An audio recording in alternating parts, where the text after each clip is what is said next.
Barney, don't be laying the whole blame on me. How the hell was I to know that that reporter wasn't an honest guy? Hi, Archie, I'm home. Yeah, so am I, Edith. Listen. You're already the president of the lodge. You want to take over my job as the membership chairman? Don't worry about dinner. I made it this morning. It's a meatloaf. We'll be ready in a... I don't have to take this kind of meatloaf from you. I don't have to take this kind of guff from you. You want to take over my chairman's gravel? Just go ahead and take it over and bang it yourself and hustle after some members yourself and go to hell while you're at it. Hey, Edith, I'm looking for my chairman's gravel. Oh, it's in the closet. Well, let me get a hold of that. Oh, wait a minute. No, don't get it off. You used my chairman's gravel to prop up his show? No, you did. That's no excuse. Archie, what do you want it? I want it because I'm going to turn it into Barney Hefner. Look at this here article in the Flushing Tribune there. Local clubs discriminate. Yeah, this reporter calls me up. He pumps me for a whole lot of information about our lodge. Then he writes this big story that all the lodge brothers are bigots. How do you like that? Could you call all of us guys bigots? You see, you couldn't. Archie, what did you say to the reporter? Well, I didn't know he was a reporter in the first place, see? And if I'd have known that the 3 simple questions that I asked him was going to cause a smear like this, see? Well, what was the questions? Same questions I ask everybody. Are you employed? Are you an ex-con? Are you a white man? That's all. Archie, you shouldn't ask nobody them questions. What do you mean I shouldn't? I shouldn't be writing a big thing like that in the paper. And they're lumping our little club with all them snooty yacht clubs and tennis clubs and social clubs all over Long Island. Jeez. With all the fuss they're making, you'd think our little club was Jimmy Carter's church. Well, why does this have to happen to me?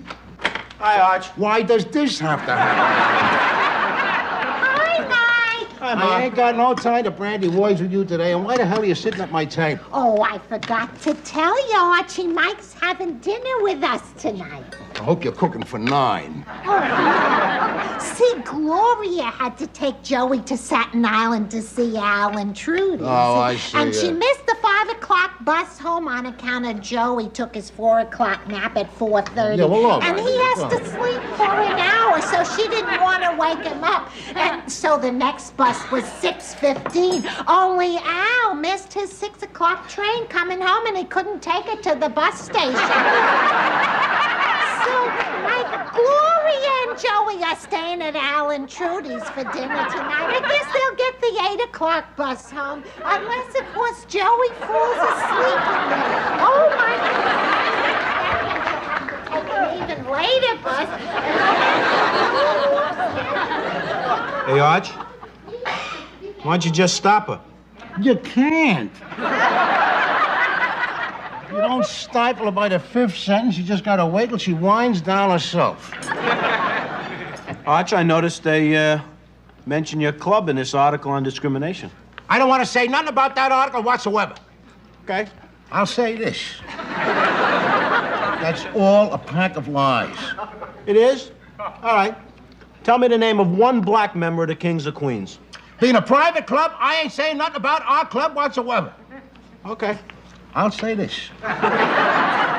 If we ain't got a black member over there, and I ain't admitting that we ain't got a black member over there, but if we ain't got a black member over there, buddy, there's only one very good and very simple reason. What's that? The entire membership is white. Then you do discriminate, Arch. Arch, your club's going to be in big financial trouble. How? If your club practices discrimination, you're not going to get a tax break on your property taxes for the clubhouse. Well, that ain't true. It's true. That's the stupidest thing I ever heard. Shut up. Schedule. If Gloria takes the 9:30 bus, she ain't gonna get home until after midnight. I know them buses late at night. You can never depend on it. Why, I remember once when I come home from Woodbine, New Jersey, I didn't get home until 1 in the morning. Now, don't interrupt. And don't start no stories that don't end in 5 sentences. Now, back to you. You take the Attorney General of the United States. The Attorney General of the United States got a right to belong to a club that don't have no Jews and no blacks. Then Archie Bunker's got that right. Arch, if you're going to take your lead from the Attorney General, why don't you do what he did? Yeah? What'd he do? He quit his club. Oh, yeah? All right, then I'll quit my club. Good. When? When they make me Attorney General.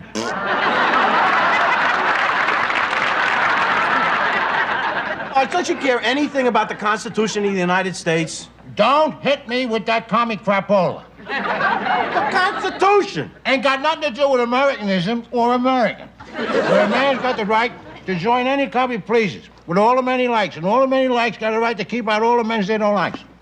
You have that right. But liking a man, why should that have anything to do with whether a man is black, a Jew, or a Puerto Rican? That's discrimination. No, it ain't. It's just being particular. The paper is right. The paper's trying to burn us for a lot of things we don't do. I don't see a line in that paper giving us credit for any of the good things we do, like keeping out the Catholics. You do practice discrimination. Ah, shut up. You're always shooting off your face about neat things you don't know nothing about. Why don't you come down with me to my club and see what goes on there with your own two eyes? We got all kinds of guys down there. We got tall guys, short guys, fat guys, skinny guys. Guys with no hair, too much hair, no teeth, too much teeth. We got a one-eyed guy. We got a guy down there, we kind of suspected he's a midget. Well, because he's only 4 foot tall. But nobody blames him for that. Nobody's mean. We're all fair there. Tell you what we do. In the men's room, we built up a little box there. So the man can stand up on that and be comfortable. He can feel that he's got an equal shot at it, you know? Nobody says nothing against that. Maybe we laugh a little, but never a harsh word. Oh, Archie, would you get that? I gotta look at the pie. Yes. I'll get that. Geez, all I got to say to you is I wish I had some of the time back on my life that I have wasted trying to straighten out your head. I think it'll come to about 9 years. I've only known you 7. Well, I count the first 2 double. I rounded up the guys for a meeting. Talking to reporters, huh? Hello, loose lips. Well, wait. You're going to have a real large meeting here. Well, wait a minute. Say, Mike there, the fellas, we're going to have a private, a large meeting here, so, you know, if you don't move, you scram. It's all right, Arch, I understand. You don't want anybody to be around while you put your sheets on. Shut up, get out of here. Look, I gotta tell you something, Arch. The whole club membership was really steamed about that article in the newspaper. Well, you talk to me on that really telephone. on, and we're in trouble. We could have every pinko and lefty in town picketing the clubhouse. Ah, the lefties don't want to pick at a bunch of nobodies like us. What do you mean? That ain't nothing. All right, it slipped. All right, come on, you want to hold a meeting, and let's hold it the regulation way. Come on, we just call a meeting to order here. I'll take that, Arch. This is a high-level meeting. Well, wait a minute, I'm the chairman of the membership committee. I'm the president. But this is my house. We don't care. An emergency meeting of the Kings and Queens is now in session. I got some things to say And the here, chair though, Barney. recognizes Brother Pivnik. Well, first of all, on a personal note, so to speak, there's a lot of blacks down at the plant who ain't gonna be too thrilled about reading this. And I gotta work with 3 of them that's tougher than me. What, she's my wife, Edith, is tougher than you. All right, just hold it down, hold it down. The chair recognizes Brother Bunker. Yeah, well, all right, Mr. Chairman. Yeah. Now, I think, you know, with all due regrets about you, that the time has come. We got to change the membership rules, you know. No, we got to think about letting in somebody different. We already done that. We let Lulinski in. Now we can't tell Polish jokes no more. Oh, just a minute. Brother Lulinski tells his own Polish joke. Yeah, but he tells them all wrong. All right, try to contain yourselves there. The chair recognizes Brother Bunker again. Well, see, what I mean is this. You've all heard the old saying, you know? A stitch in time. God, there's no more. Oh, yeah. Well, what I'm trying to say is the heat is on us, and we got to take it off. What we got to do, I think, now don't jump on me, is let in 1 Jew and 1 black guy. Now, don't say nothing yet. Just think about it, will you? Just think about it, huh? Now, what do you say? All right, walk away from it if you stop. We got to lose the large lose the lodge, lose the lodge. Because I am thinking about something that you dummies ain't thinking about. Maybe I'm the only person in the world tonight that is thinking about this one thing, and that is how we lose a tax break on the clubhouse property. Ah, that ain't true. Oh, I done my homework there, consulted my own tax expert, H&R Croc there. I'm gonna tell you right now, it most certainly is true, but then it don't have to happen. If it does happen, the extra expense, where we gonna find it? Ain't in our own pockets there. We ain't got nothing left. We lose the lodge. We open the door, just this much, see? It takes that heat off. Nobody bothers us for the next 60, 80 years. By that time, we're too old to care anymore. A Jew and a black? I know just who, and wait till you see the nice way this works out. Okay, who's a black guy? Black guy. He's a guy that Hank Pivnick knows. He works with Hank and me down at the plant and lives over there in College Paint. Huh? Solomon Jackson. Oh, yeah. Yeah, well, there's your black guy. Okay, who's the Jewish guy? Solomon Jackson.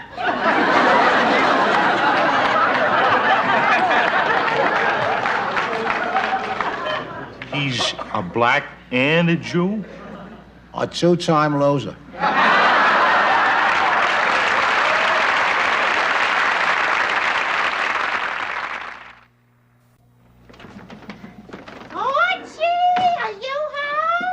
Yeah, I'm home, Edith. So am I.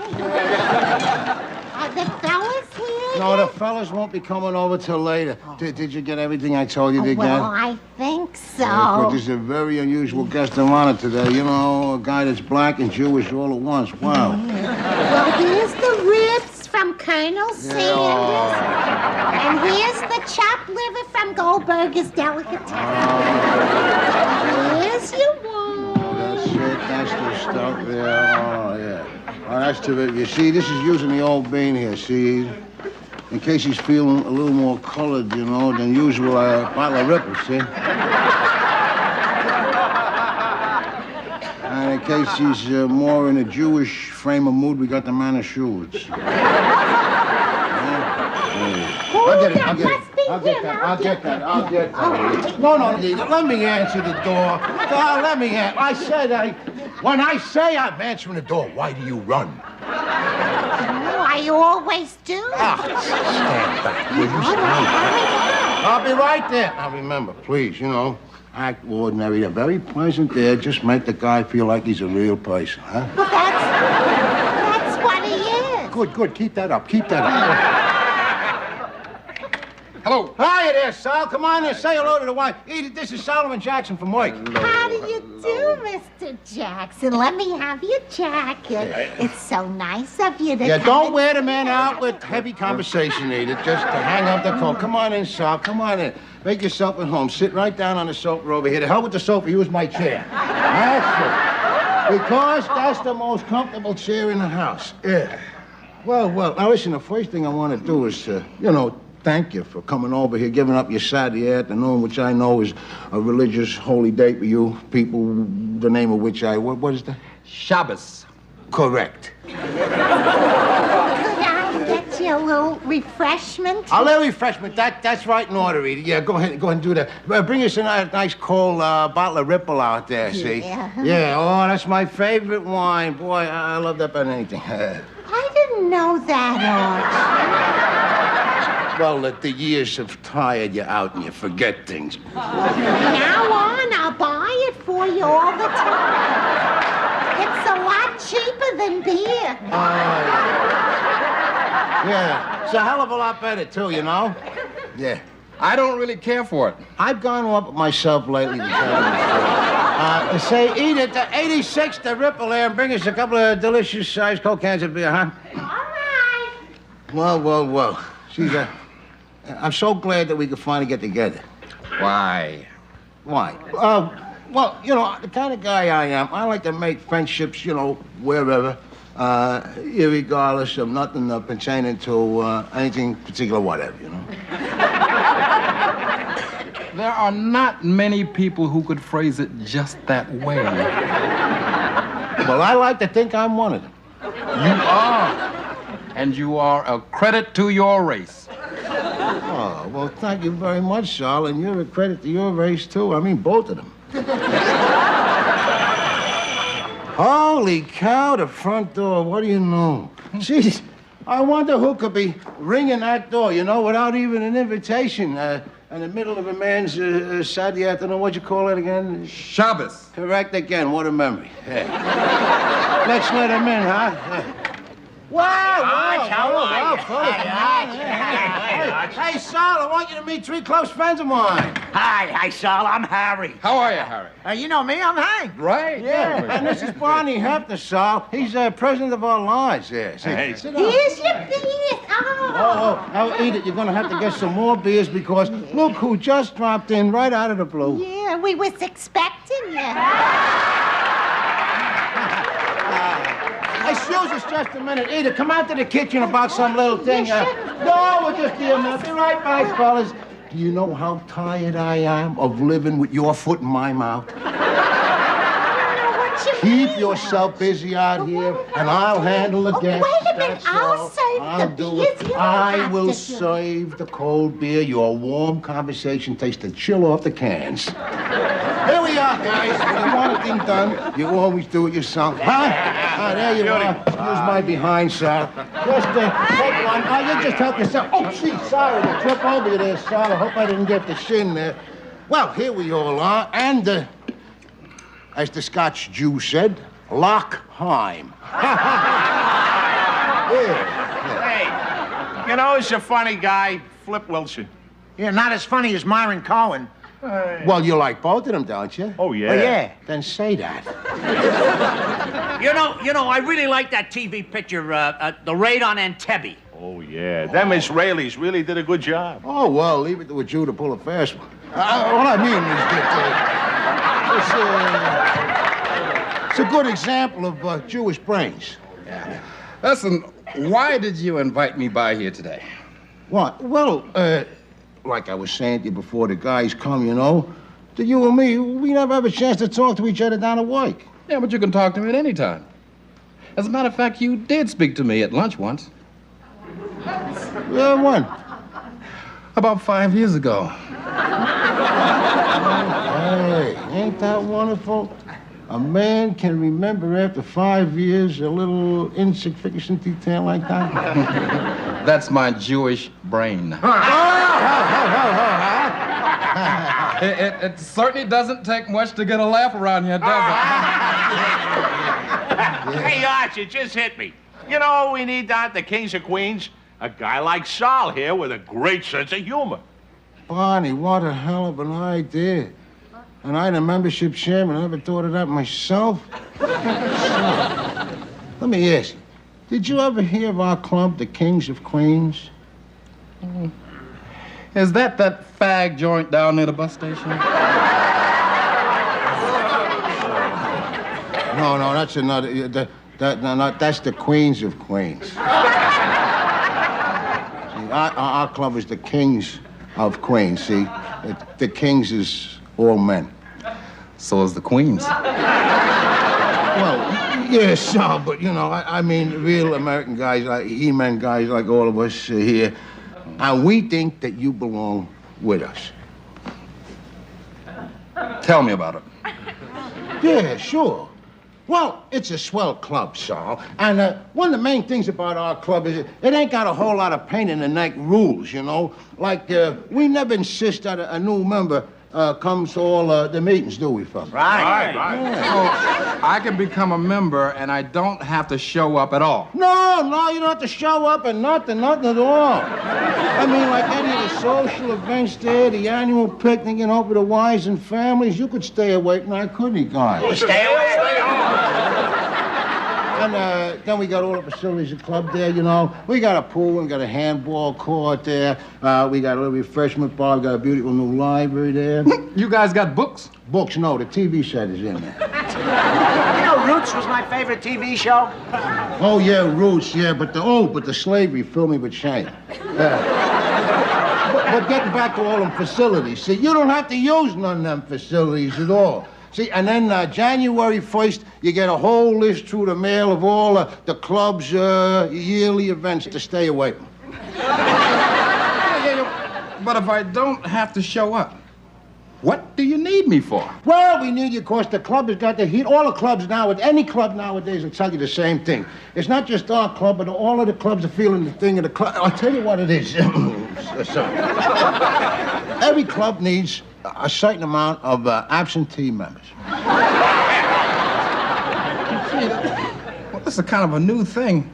You mean you are having an absentee membership drive? That's Yeah, it, Sal. that's it, And we're that's starting early. And we're starting the first one with you. So, Sal, what do you say? Fellas, you know what makes me feel bad? No, what's that, Sal? That terrible article that was in the Flushing Tribune. Oh, that was a lot. Now, why did it say that the kings of Queens was full of bigots? And there's a bunch of lies there, Sal, you know. And here we are sitting like brothers, and you guys are ready to take me in. Whoa, yeah, we want you in there. We want you. And, fellas, I am accepting!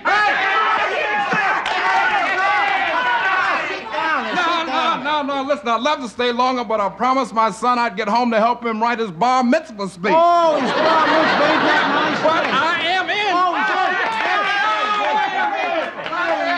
That's terrific. Yes, indeed. Now, you know the first thing I'm going to do as a new member? No. I am going to bring in more new members. I am going to spearhead that membership drive, and when I say spear, baby, I mean spear. I'm going to bust in a load of my brothers from the Jackson Heights Synagogue. Wait a minute, Sal. And I'm going to bring in another one from the Congress of Racial Equality. No, Sal. Oh, yeah, all big mothers.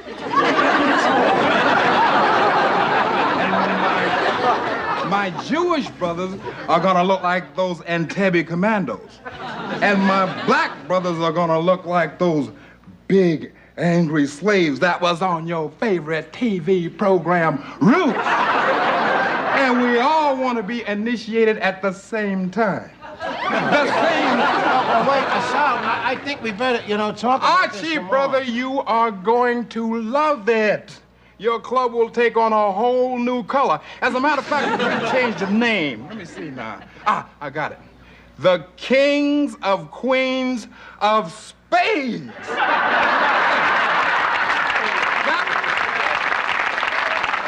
Let me hear from you. And in the meantime, shalom, y'all.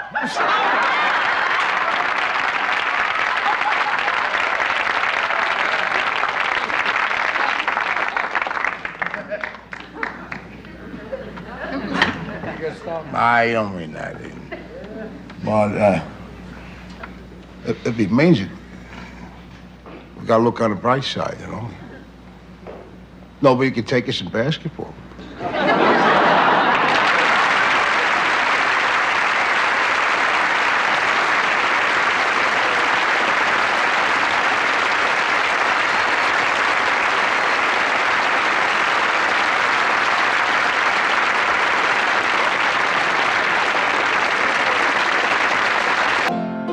Evening air in the neighborhood of Astoria was filled with a sense of nostalgia that seemed to hang as thick as the scent of a home-cooked dinner.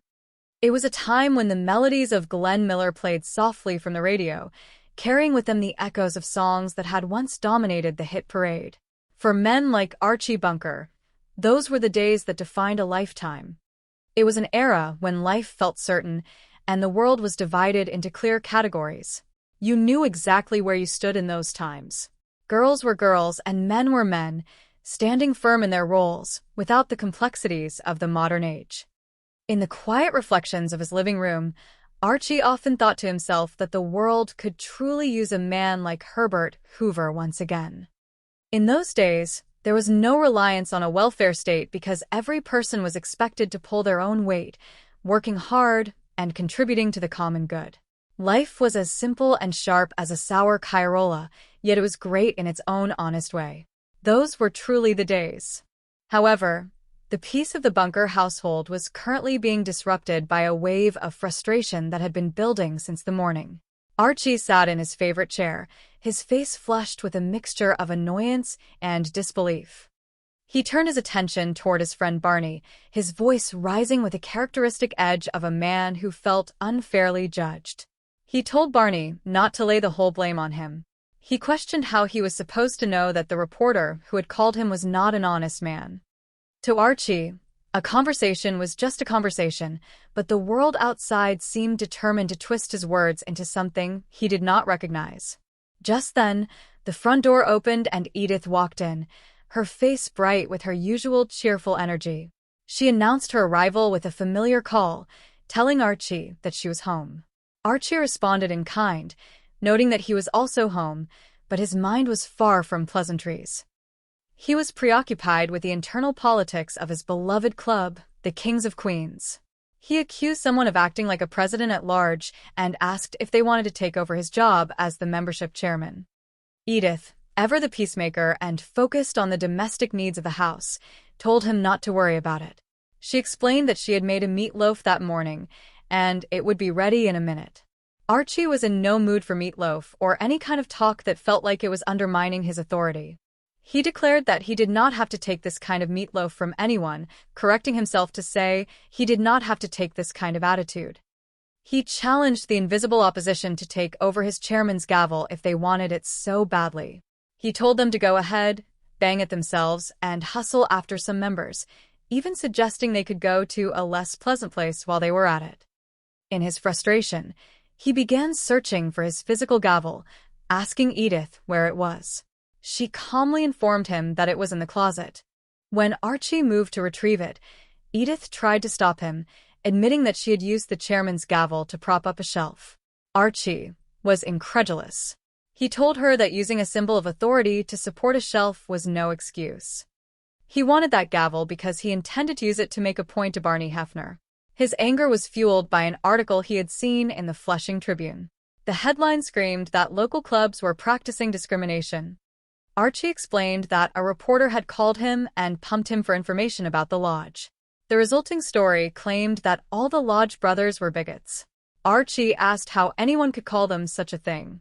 Edith, with her innocent curiosity, asked what Archie had actually said to the reporter. Archie defended himself, stating that he did not know the man was a reporter in the first place. He argued that the 3 simple questions he had asked should not have caused such a smear. When asked what those questions were, Archie listed them as if they were the most natural inquiries in the world. He had asked if the person was employed, if they were an ex-convict, and if they were a white man. That was all. Edith gently suggested that Archie should not ask anyone those kinds of questions, but Archie remained defiant. He felt it was unfair for the paper to lump their little club with the wealthy yacht clubs and social clubs of Long Island. He felt as though people were treating their small organization as if it were as significant as the Church of Jimmy Carter. As the afternoon progressed, the house became a hub of activity. Michael walked in, greeting Archie and Edith. Archie was in no mood for pleasantries and told Michael that he did not have time to engage in idle talk, questioning why Michael was sitting at his table. Edith quickly explained that Gloria had taken their son, Joey, to Sutton Island to visit Al and Trudy. Because of a series of logistical complications involving a missed bus and a late nap, Mike would be having dinner with them. She detailed the entire schedule, explaining how Joey took his 4 o'clock nap at 4:30 and needed to sleep for 1 hour, causing Gloria to miss the 5 o'clock bus. Then, Al missed his 6 o'clock train, meaning he could not drive them to the station. Consequently, Mike, Gloria, and Joey were staying for dinner at the friend's house and would hopefully catch the 8 o'clock bus home. Archie sighed, realizing that trying to stop Edith once she started a story was an impossible task. He told Michael that you simply could not stifle her once she got going and had to wait until she wound down on her own. Michael, however, was more interested in the news article. He mentioned that he had seen the club mentioned in the piece about discrimination. Archie immediately became defensive, stating he did not want to say anything about that article. He declared it a pack of lies. When Michael challenged him to name one black member of the Kings of Queens, Archie retreated into the privacy of his club rules. He argued that if they did not have a black member, it was not because of discrimination, but simply because the entire membership happened to be white. Michael warned Archie that the club could be in serious financial trouble. He explained that if a club practices discrimination, they could lose their tax-exempt status on their property. Archie dismissed this as the stupidest thing he had ever heard, telling Michael to shut up.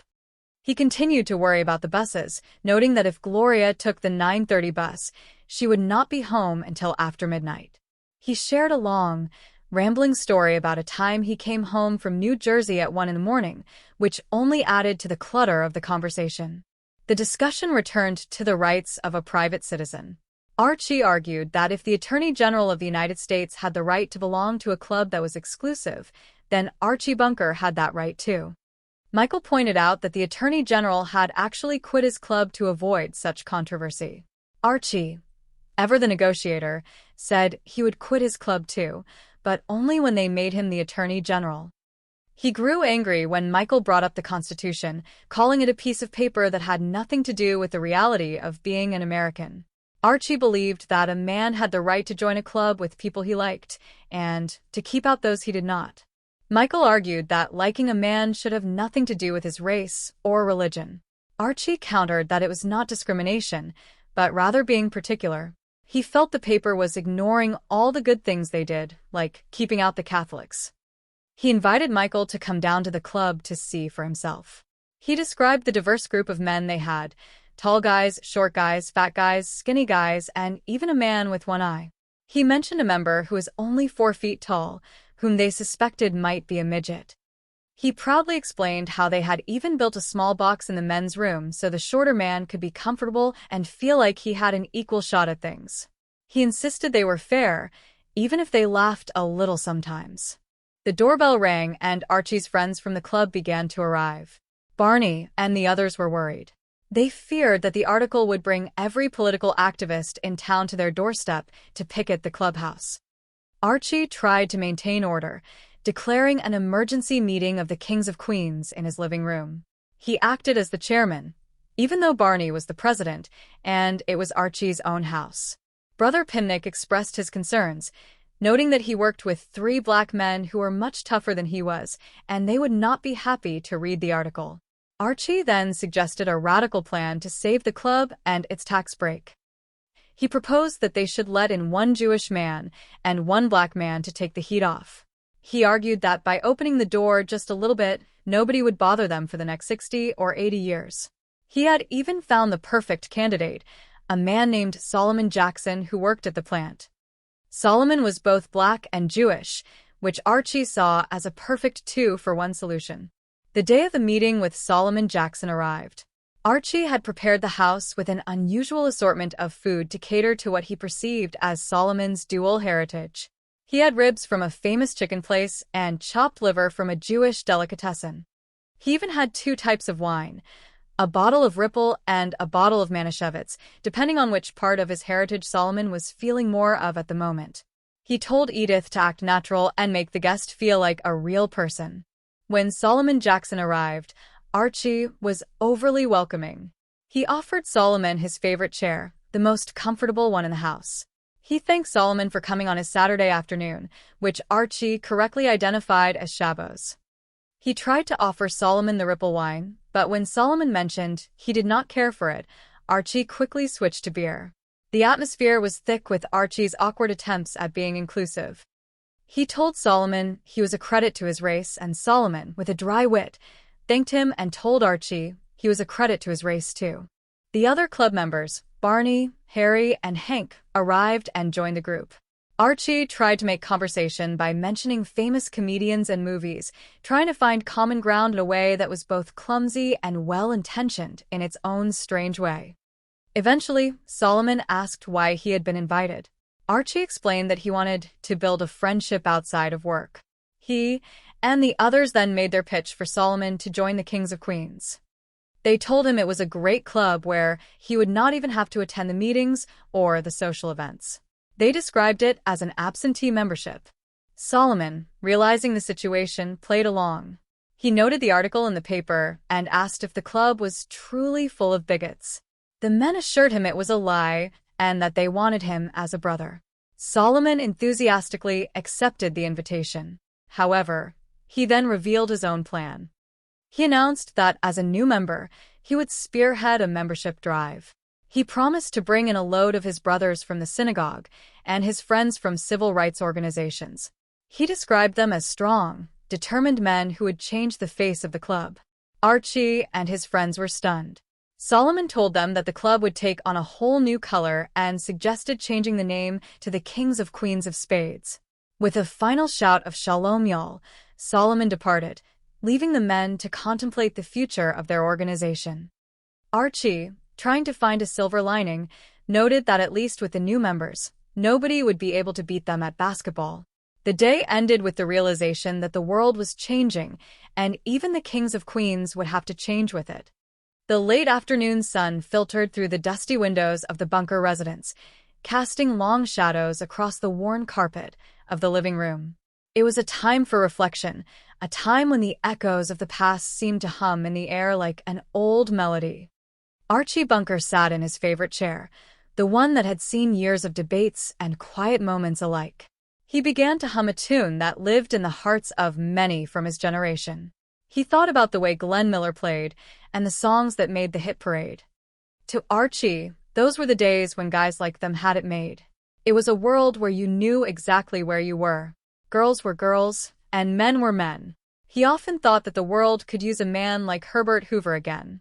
In those days, they did not need a welfare state because everybody pulled his own weight. It was a time that felt sour and great all at once. As the music in his head faded, the reality of the present moment rushed back. Archie was not alone. His friend Barney was there, and the air was thick with the residue of a recent misunderstanding. Archie looked at Barney and spoke with a firm but weary voice. He told Barney not to be laying the whole blame on him. He wondered aloud how he was supposed to know that the reporter he had spoken to was not an honest individual. Just then, the front door opened and Edith Bunker walked in with her usual cheerful energy. She announced her arrival, saying that she was home. Archie, still caught in his own thoughts, replied that so was he. He turned his attention back to the matter at hand, feeling the weight of his responsibilities. He mentioned to Barney that he was already the president at large and asked if Barney wanted to take over his job as the membership chairman as well. Edith, ever the provider of comfort, told them not to worry about it. She mentioned that she had made dinner that morning, and it was a meatloaf. She said she would be ready in a minute. Archie, feeling a bit irritable, retorted that he did not have to take that kind of meatloaf from her.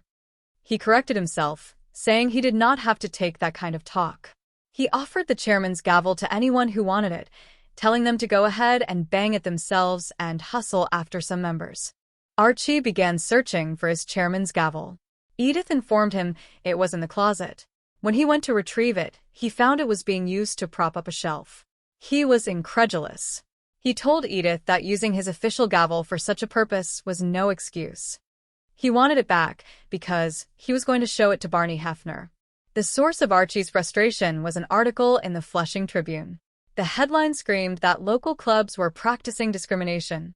A reporter had called Archie, pumping him for information about their lodge, and then wrote a story claiming all the lodge brothers were bigots. Archie was offended. He asked how anyone could call them bigots. Edith, curious and gentle, asked Archie what he had actually said to the reporter. Archie explained that he did not even know the man was a reporter in the first place. He argued that if he had known 3 simple questions would cause such a smear, he would have been more careful. When asked what the questions were, Archie replied that they were the same ones he asked everybody. He asked if they were employed, if they were an ex-convict, and if they were a white man. Edith sighed, telling Archie that he should not ask anyone those questions. Archie defended himself, saying the papers should not be writing such things. He felt it was unfair to lump their small club with the wealthy yacht clubs and social clubs of Long Island. He felt the fuss they were making made it seem like their club was as significant as Jimmy Carter's church.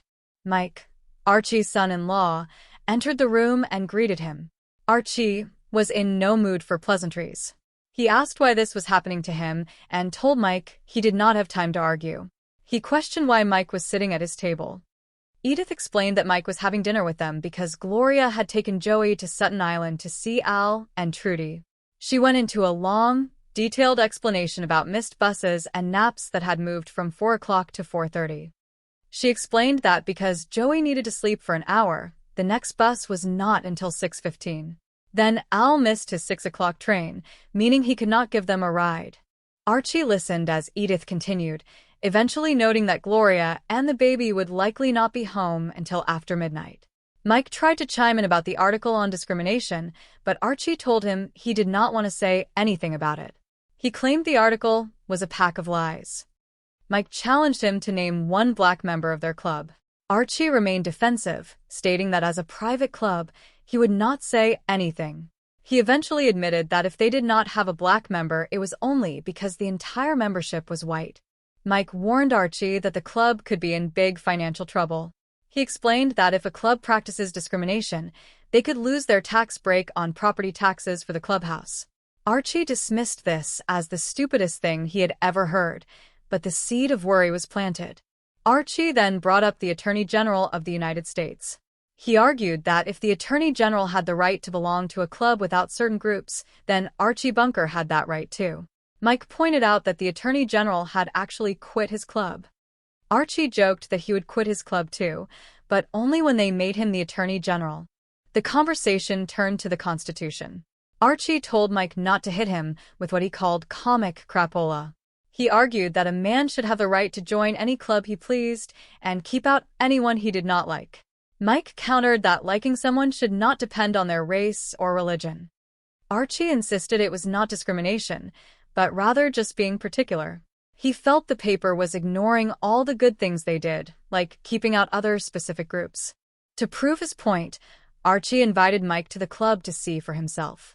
He described the diversity of the members, mentioning they had tall guys, short guys, fat guys, skinny guys, and even a man with one eye.